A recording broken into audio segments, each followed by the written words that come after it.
Connaissez-vous la laitue scariole, à ne pas confondre avec la chicorée scarole? Il s'agit tout simplement de l'ancêtre de nos laitues cultivées.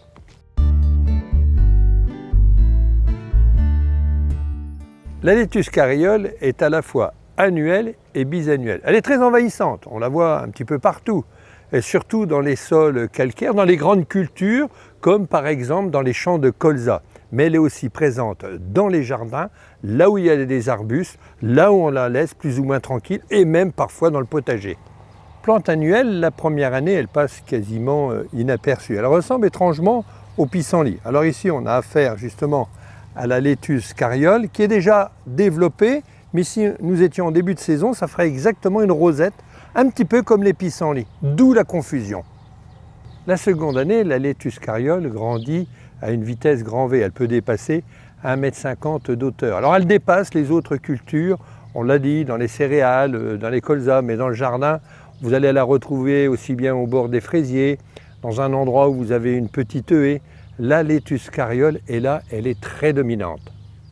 La laitue scariole est glabre, elle est sans poils. En revanche, elle possède de petites épines le long de la nervure principale ainsi qu'autour de ses feuilles.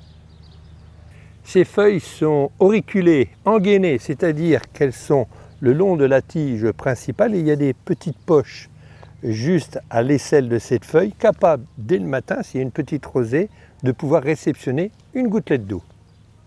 Il est encore trop tôt pour voir la laitue scariole en fleurs, ce sont des fleurs jaunes. Si vous connaissez les fleurs des laitues cultivées, elles sont quasiment identiques.